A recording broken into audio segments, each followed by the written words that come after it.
Hello guys, स्वागत है आप सभी का ऑनलाइन स्टडी एकेडमी में। पिछले वीडियो में हमने देखा था ऑर्डर एंड रैंकिंग का फर्स्ट पार्ट, और आज के वीडियो में हम देखेंगे ऑर्डर एंड रैंकिंग का सेकंड पार्ट। इस वीडियो में हम मेनली फोकस करेंगे जो ऑर्डर के अरेंजमेंट वाले क्वेश्चंस होते हैं उन पर। तो आइए गाइस, वीडियो स्टार्ट करते हैं।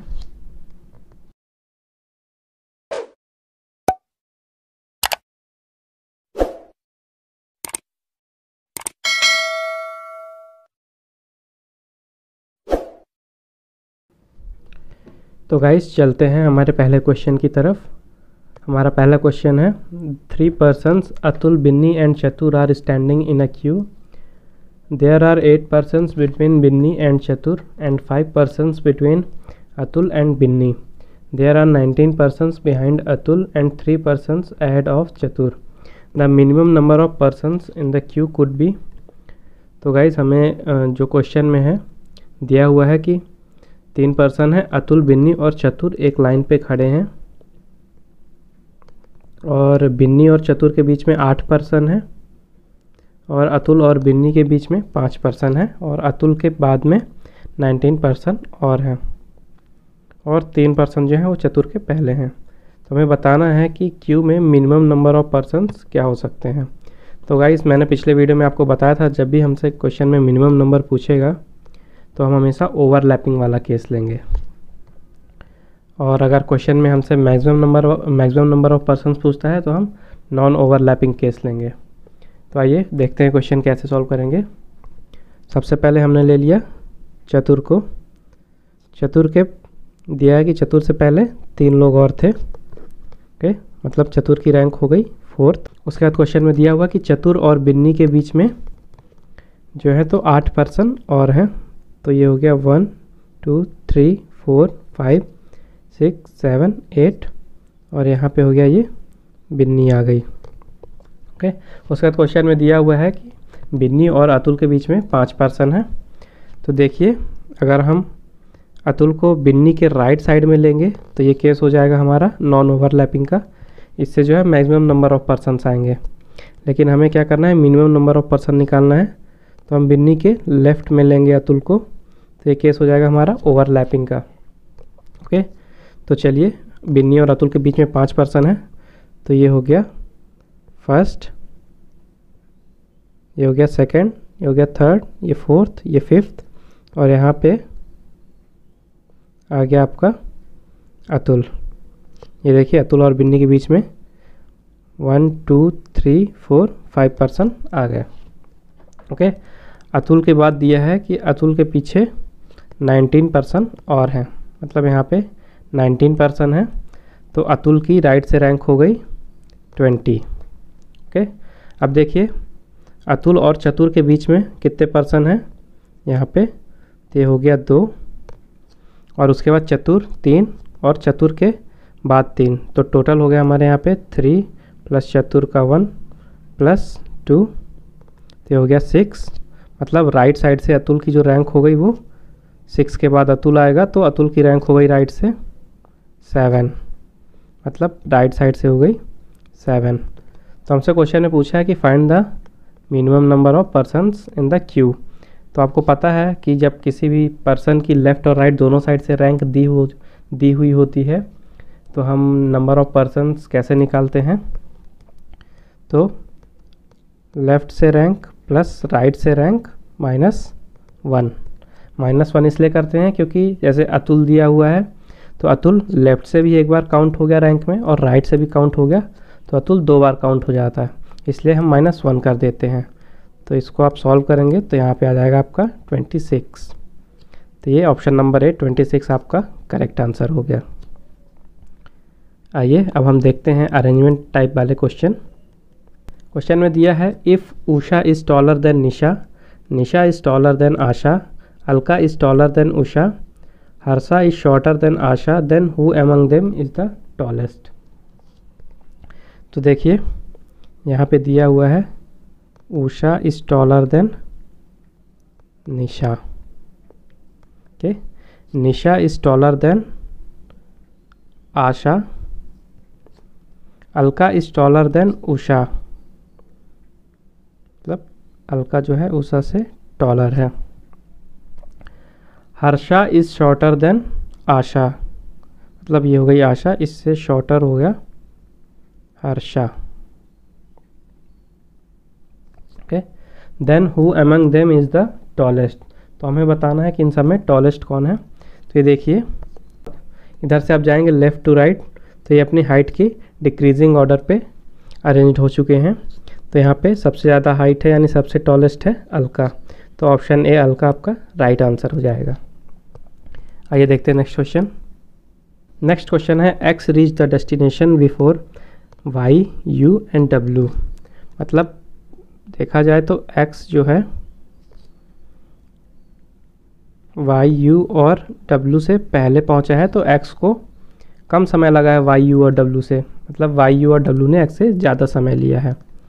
उसके बाद लिखा है Z reach the destination before x and W, मतलब जेड जो है एक्स और डब्ल्यू से पहले आया है।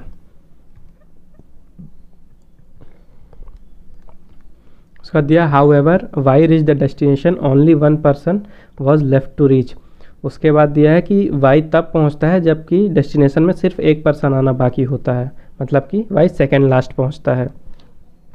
तो इसमें बताना है हमें who reach the destination last, तो देखिए वाई से बाद में कोई आया होगा, सेकेंड लास्ट था हमारा वाई, और उसके बाद हम ये प्लेसेस बना लेते हैं। तो देखिए पहले केस में जो है डब्लू जो है एक्स से ज़्यादा है, ओके, डब्लू एक्स से ज़्यादा है, मतलब डब्लू ने एक्स से ज़्यादा टाइम लिया। दूसरे केस में डब्लू ने जेड से ज़्यादा टाइम लिया और एक्स ने भी जेड से ज़्यादा टाइम लिया। तो यहाँ पे देखिए ये हो गया जेड से ज़्यादा टाइम लिया एक्स और डब्लू ने एक्स से ज़्यादा लिया, तो यहाँ पे हो गया एक्स और यहाँ पे हो गया डब्लू। ओके, देखिए हमारी दोनों कंडीशन सेटिस्फाई हो रही हैं, एक्स और डब्लू ने जेड से ज़्यादा टाइम लिया और यहाँ पे डब्लू ने एक्स से ज़्यादा लिया। यहाँ पे वाई और एक्स में देखिए वाई ने एक्स से ज़्यादा लिया, ये भी सेटिस्फाई हो रहा है। बचा यू, तो यू हो जाएगा हमारा लास्ट में। ओके, तो ये हो गया गाइज हमारा एक केस। इसी में एक केस और बन सकता है, आइए हम देखते हैं कैसे। देखिए ये एक प्लेस सबसे लास्ट वाले के लिए वाई सेकेंड लास्ट हो गया और उसके बाद बचते हैं 3 प्लेस। ठीक, ये हो गया जेड से ज़्यादा टाइम लिया एक्स ने और एक्स से ज़्यादा लिया डब्लू ने, तो डब्लू जो है यहाँ पे भी आ सकता है और यहाँ पे भी आ सकता है। ओके, तो पिछले केस में डब्लू हमने यहाँ पे लिया, तो इस केस में हम लास्ट में लेते हैं और बचा यू, तो यू यहाँ पे आ जाएगा। ऐसा इसलिए हुआ क्योंकि यू और डब्लू के बीच में कोई रिलेशन नहीं दिया हुआ था कि पहले यू पहुँच रहा है या पहले डब्लू पहुँच रहा है। ओके, दोनों को बस दिया हुआ था कि दोनों एक्स से ज़्यादा टाइम ले रहे हैं, तो दोनों ही केस में देखिए यू और डब्लू दोनों एक्स से ज़्यादा टाइम ले रहे हैं। तो जो क्वेश्चन में पूछा गया है कि who reach the destination last, तो देखिए पहले केस में यू पहुंच रहा है और दूसरे केस में डब्लू पहुंच रहा है लास्ट में, तो हमारा आंसर हो जाएगा option number D, either you और डब्लू। ओके, आई होप आपको ये क्वेश्चन समझ में आया है। अगर आपको कुछ भी डाउट है तो प्लीज़ कमेंट बॉक्स में पूछ लीजिएगा। आइए बढ़ते हैं नेक्स्ट क्वेश्चन की तरफ। नेक्स्ट क्वेश्चन है Ankit remembers that his brother Deepu's birthday falls after 20th May but before 28th May, मतलब अंकित को याद है कि उसके भाई दीपू का जो बर्थडे है वो 20 मई के बाद आता है और 28 मई के पहले आता है। तो देखिए अकॉर्डिंग टू अंकित जो बर्थडे है वो 20 मई के बाद आएगा और 28 मई के पहले आएगा, मतलब इन दोनों के बीच की किसी डेट पे आएगा। उसके बाद है Raju remembers that Deepu's birthday falls before 22nd May but after 12th May. इसमें बताया गया है दूसरे स्टेटमेंट में कि राजू को याद है कि जो दीपू का बर्थडे है वो 22 मई के पहले पड़ता है, 22 मई के पहले पड़ता है और 12 मई के बाद पड़ता है, मतलब इन दोनों डेट के बीच के किसी डेट पे। तो हमें बताना है कि जो दीपू का बर्थडे है वो किस डेट को होगा। तो देखिए अंकित को याद है कि 20 मई के बाद है और राजू को याद है 12 मई के बाद है, यानी कि 20 मई के बाद ही होगा ये श्योर हो गया इधर से। और इधर से देखिए तो अंकित को याद है 28 मई के पहले है और राजू को याद है कि 22 मई के पहले है। तो यहाँ से कंफर्म हो गया कि 22 मई के पहले होगा। तो यहाँ से आ गया 20 मई और यहाँ से आ गया 22 मई, दोनों के बीच में आ गई डेट 21 मई। तो जो दीपू का बर्थडे है वो होगा 21 मई को और आपका सही आंसर हो जाएगा option number D 21 May. Okay, बढ़ते हैं नेक्स्ट क्वेश्चन पे। यहाँ दिया हुआ है there are 6 friends P Q R S T and U T secured the most marks while Q did not secure the least marks. R had more marks than S, Q had less marks than R, S had more marks than U, P had more marks than Q. तो यहाँ पे दिया हुआ कि 6 friend हैं P Q R S T and you. तो यहाँ पे दिया हुआ है टी की पोजीशन फिक्स कर दी गई है कि टी को सबसे ज़्यादा मार्क्स मिले हैं। तो ये हो गया टी। अब बचे हमारे पास 5 प्लेसेस, ये हम बना लेते हैं। ओके, फिर दिया है कि Q did not secure the least mark, मतलब Q को सबसे कम मार्क्स नहीं मिले हैं। तो हमारा जो Q है यहाँ पे नहीं आएगा। उसके बाद दिया हुआ है कि उसके बाद दिया R had more marks than S, मतलब R को S से ज़्यादा मार्क्स मिले हैं। उसके बाद दिखा है कि Q को जो है R से कम मिले हैं, तो Q को R से कम हो गया। उसके बाद दिया है कि S had more marks than U, S को U से ज़्यादा मार्क्स मिले हैं। और P had more marks than Q, तो P को Q से ज़्यादा मार्क्स मिले हैं। ओके, तो यहाँ से देखिए Q से बड़े हो गए P और R, तो फर्स्ट प्लेस में Q आएगा नहीं। अगर हम यहाँ पे Q लेते हैं तो हमें यहाँ पे 2 प्लेस तो चाहिए ही R और P के लिए। ये R और P के लिए 2 प्लेस चाहिए। उसके बाद देखिए दिया हुआ है कि R जो है S से बड़ा है और S जो है U से बड़ा है। तो अगर हम S को यहाँ पे ले लेते हैं तो R जो है S से बड़ा हो गया और यहाँ पे Q हो गया, तो यहाँ पे बचेगा P आ जाएगा और लास्ट में बचता हमारे पास U, तो यहाँ पे U आ जाएगा। ओके, देखिए सारी कंडीशन हम चेक कर लेते हैं फॉलो हो रही कि नहीं। T जो है हाईएस्ट है, ये हो गया।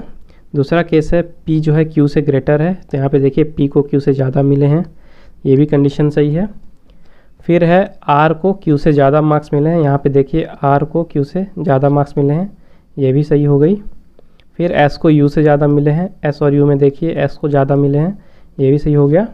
और लास्ट है R को S से ज़्यादा मार्क्स मिले, तो यहाँ पे देखिए R को S से ज़्यादा मार्क्स मिले हैं, मतलब हमारा ये अरेंजमेंट सही है। तो हमें फर्स्ट क्वेश्चन में बताना who gets the least marks. तो सबसे कम देखिए U को मिले हैं, तो फर्स्ट क्वेश्चन का आंसर हो जाएगा अपना U। उसका दिया है who gets second highest marks, तो सेकंड हाईएस्ट यहाँ पे देखिए P को मिला है, तो इसका आंसर हो जाएगा P। थर्ड क्वेश्चन है if U gets 35 marks, U को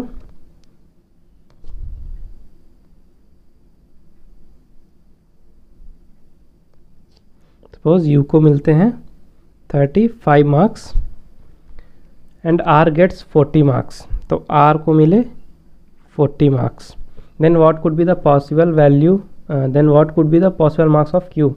तो हमें बताना अगर U को 35 मिले और R को 40 मिले तो Q के जो पॉसिबल मार्क्स हैं ऑप्शन में से वो क्या हो सकते हैं। तो देखिए Q की जो पॉसिबल वैल्यू होगी वो 35 से ज़्यादा होगी और 40 से कम होगी। तो चलिए पहला ऑप्शन देखते हैं, ऑप्शन ए है 33। तो 33 देखिए गाइस 35 से छोटा है। ओके, जो Q के मार्क्स होने चाहिए वो 35 से बड़े होने चाहिए, लेकिन 33 जो है वो 35 से छोटा है, तो ये आंसर नहीं होगा। फिर देखते हैं 42 जो है तो ये 40 से बड़ा है, तो ये भी मार्क्स नहीं हो सकते हैं पॉसिबल क्योंकि। उसके बाद है 45 भी जो है 40 से बड़ा है। लास्ट ऑप्शन है 38 देखिए 35 से बड़ा है और 40 से छोटा है, तो ये जो है पॉसिबल मार्क्स हो सकते हैं Q के 38, तो ये आंसर हो जाएगा 38। ओके, आइए नेक्स्ट क्वेश्चन देखते हैं। नेक्स्ट क्वेश्चन है, there are 7 childrens ABCDEF and G who secured different marks in the class test. A secured more than D but less than G. A को D से ज़्यादा मिले हैं बट G से कम मिले हैं। उसके बाद F secured more than B only B and C, मतलब F को जो है वो सिर्फ B and C से ज़्यादा मिला है। तो देखिए F को सिर्फ B और C से ज़्यादा मिला है, बाकी सबसे F कम है। तो यहाँ पे B और C हो गए। उसके बाद आ गया F। उसके बाद हम पॉसिबल प्लेसेस बना लेते हैं बाकी के। ये 7 प्लेसेस हो गए। ओके, फिर सॉल्व करते हैं। E secured the highest mark. E का जो है प्लेस है, इसने बता दिया कि E को सबसे ज़्यादा मार्क्स मिले हैं, तो E आ गया लास्ट में। उसके बाद हम चेक करते हैं, ये दिया हुआ था, हमने स्टेटमेंट से निकाला था, G को जो है A से ज़्यादा मिला है और A को D से ज़्यादा मार्क्स मिले हैं। तो ये तीनों यहाँ पे अरेंज हो जाएंगे, G A D। B और C के बारे में हमें कोई कंडीशन नहीं दिया गया है, मतलब फर्स्ट और सेकंड प्लेस में B और C कहीं पे भी आ सकते हैं। उसके बाद दिया हुआ कि the one who is secured the second lowest marks secured 44, मतलब जिसको सेकंड लोवेस्ट मिले हैं उसको मिले हैं 44। तो ये हो गया लोवेस्ट और ये हो गया सेकंड लोवेस्ट, तो ये हो गया आपका 44।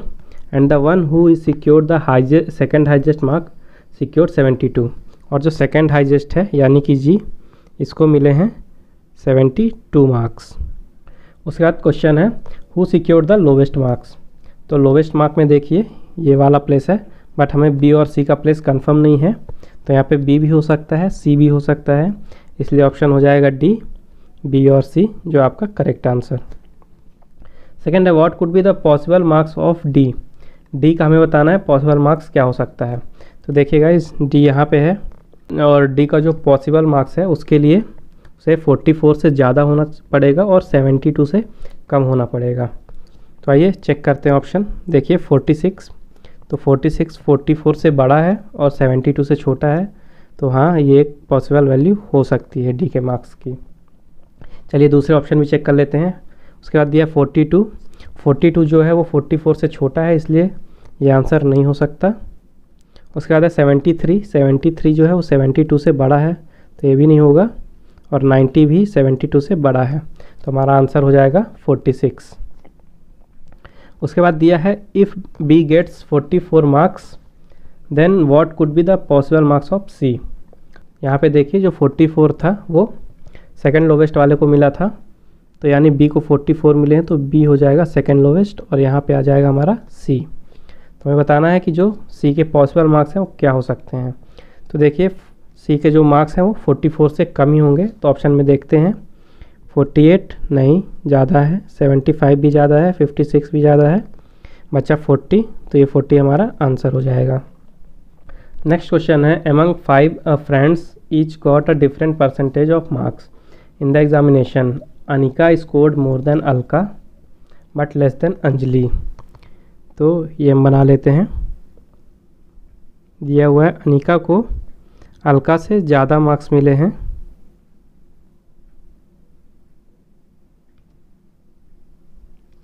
लेकिन अंजलि से कम मार्क्स मिले हैं। Anjali scored 70% marks, Anamika scored less marks only, Anamika scored less marks than only Anshika. उसके बाद दिया है अनामिका जो है वो सिर्फ अंशिका से लेस स्कोर करती है, बाकी सबसे ज़्यादा है। तो ये हो गया आपका अंशिका और ये अनामिका।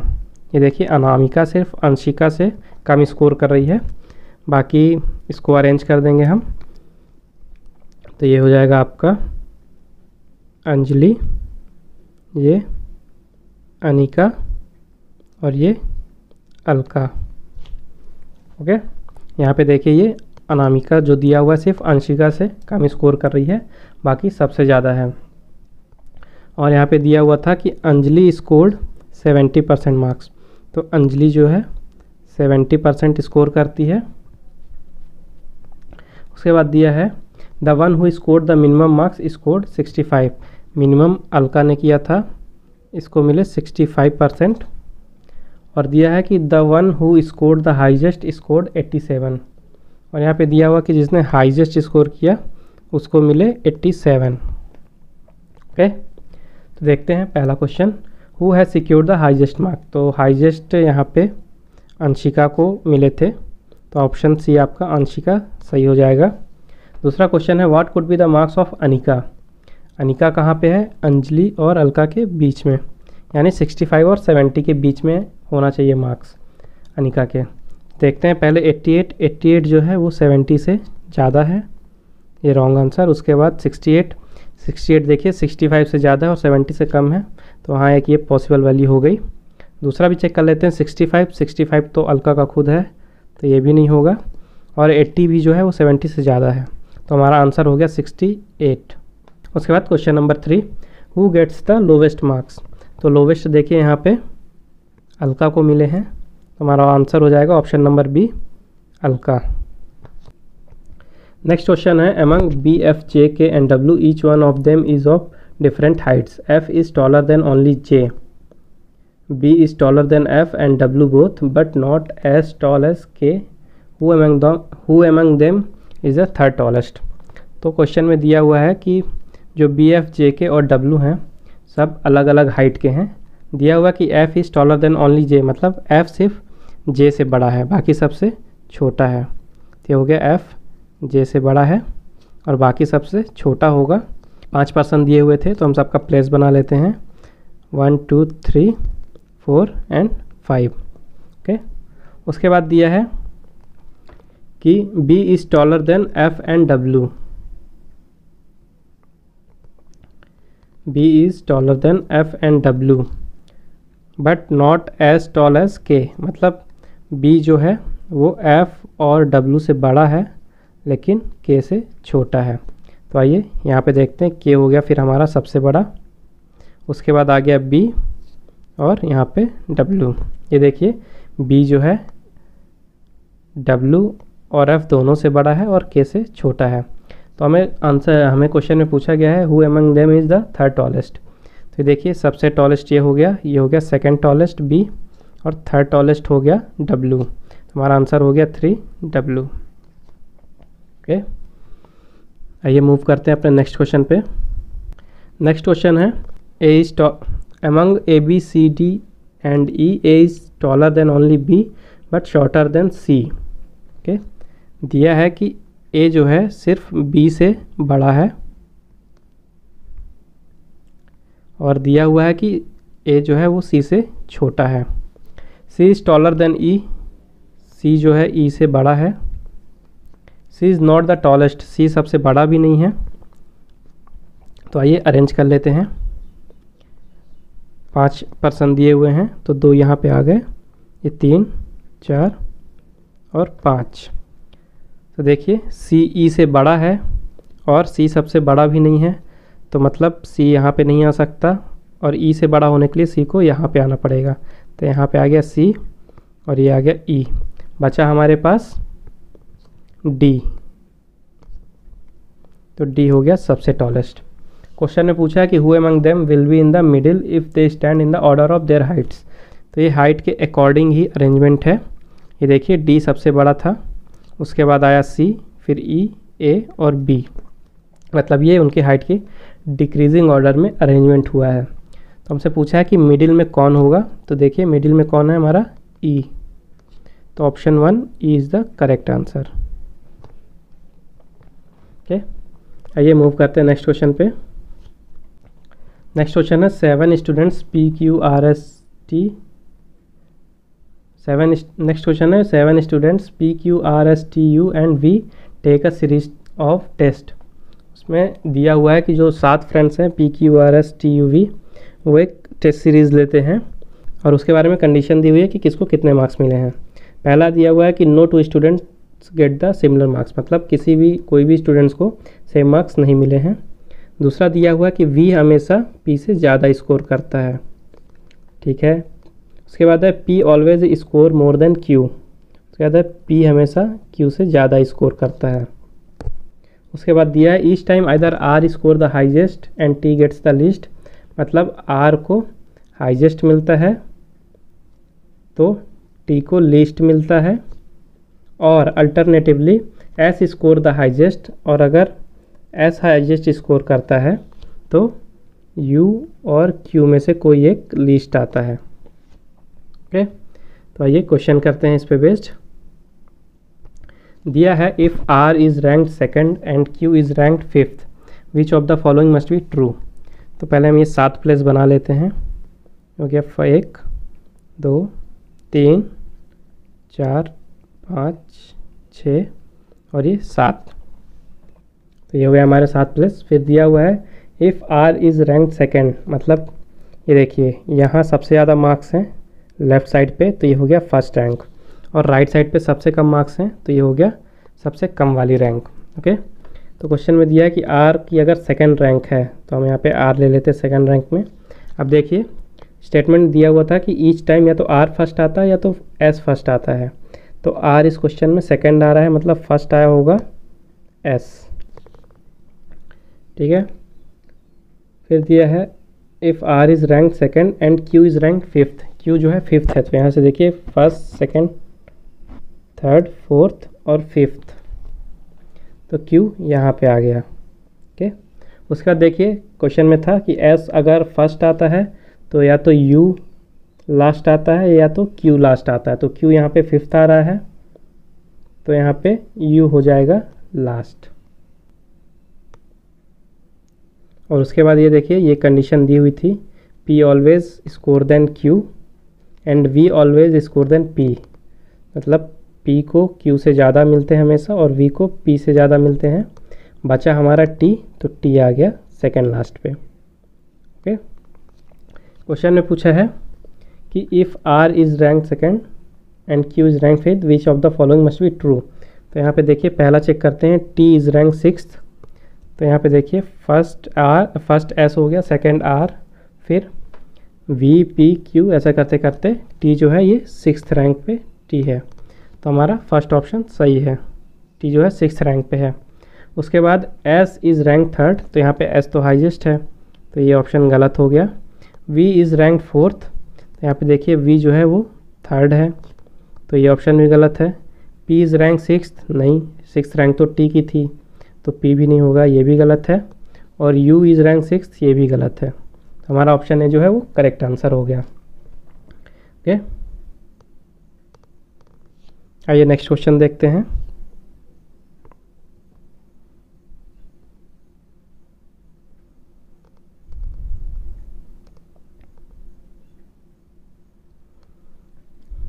नेक्स्ट क्वेश्चन में है कि इफ़ एस इज़ रैंक्ड, पहले हम 7 केस बना लेते हैं, पहले हम 7 प्लेसेस बना लेते हैं।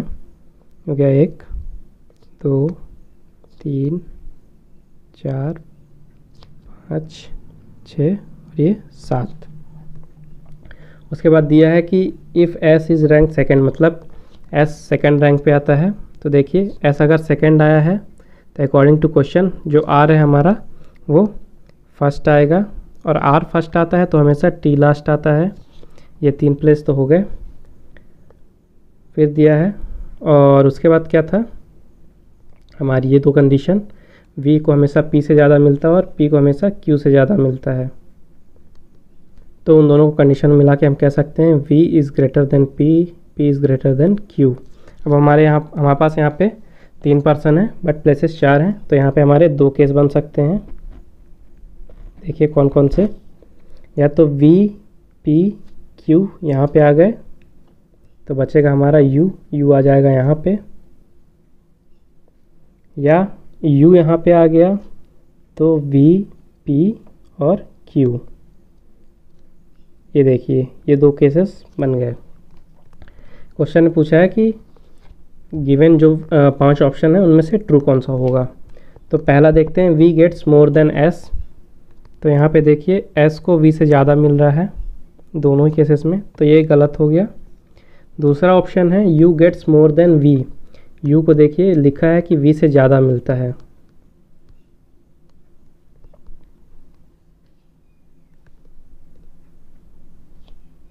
तो देखिए इसमें u को v से कम मिल रहा है और इसमें ज़्यादा मिल रहा है। ये भी गलत। p gets more than v, तो यहाँ पे देखिए p को दोनों केसेस में v से कम मिल रहा है, तो ये भी गलत हो गया। p gets more than r, यहाँ पे देखिए r तो हाईएस्ट है, तो ये भी गलत हो गया, p को r से कम ही मिलेगा। फिर दिया है t gets more than q, तो ये भी गलत है। तो देखिएगा इस दोनों केस लेने पे हमें कोई भी आंसर नहीं मिले, बट 5 ऑप्शन दिए हैं और हमें कोई ना कोई आंसर तो चूज़ करना है। तो अगर हम सेकंड वाले केस को लेके चलते हैं, ओके। सेकंड वाले केस में देखिए u is greater than v आ रहा है, तो हमारा ये ऑप्शन सही हो जाएगा, u is greater than v। चलिए मूव करते हैं नेक्स्ट क्वेश्चन पे। नेक्स्ट क्वेश्चन है if v is rank 5th which of the following must be true. हम फिर से 7 प्लेस बना लेते हैं, 3, 4, 5, 6 एंड 7। दिया है if v is rank 5th which of the following must be true, मतलब v को 5th प्लेस मिला है, तो ये हो गया first, second, third, fourth, fifth. Fifth में जो है v है, ओके। अब देखते हैं, दिया हुआ था, हमने जो केस बनाया था v always greater than p and p is greater than q, तो यहाँ पे हम इसे फिल करेंगे, तो v is greater than p, p is greater than q, okay. Question में दिया हुआ था, ये देखिए कि q अगर लास्ट आता है तो s जो है वो फर्स्ट आएगा, तो यहाँ पे ये हो गया s फर्स्ट आ गया, ओके। बाकी 3 प्लेस के बारे में हमें दिया नहीं हुआ है, तो आइए चेक करते हैं कौन सा ट्रू होगा। r इज रैंक सेकंड, तो r यहाँ पे हो सकता है, नहीं भी हो सकता, कुछ पॉसिबिलिटी है, बट कंफर्म नहीं है। सेकंड ऑप्शन है s स्कोर द हाईएस्ट, तो देखिएगा इस डेफिनेटली यहाँ पे फर्स्ट रैंक जो है वो s की है, तो ऑप्शन बी जो है हमारा करेक्ट आंसर हो जाएगा। नेक्स्ट भी चेक कर लेते हैं, q is rank 4th, q तो लास्ट है, 4th हो नहीं सकता, ये गलत। t is rank 3rd, t के बारे में कोई कंडीशन दी नहीं थी, तो हम बता नहीं सकते श्योर कि 3rd होगा कि कहाँ पे होगा, ये भी गलत। u स्कोर द लिस्ट, नहीं, लिस्ट तो q है, तो ये भी गलत, तो हमारा option B s score the highest सही हो जाएगा। उसके बाद क्वेश्चन है if r gets most v should be ranked not lower than. बताना कि अगर r को सबसे ज़्यादा मार्क्स मिले तो v की ऐसी, मतलब v की मिनिमम क्या रैंक होनी चाहिए। तो बना लेते हैं पहले 7 प्लेस,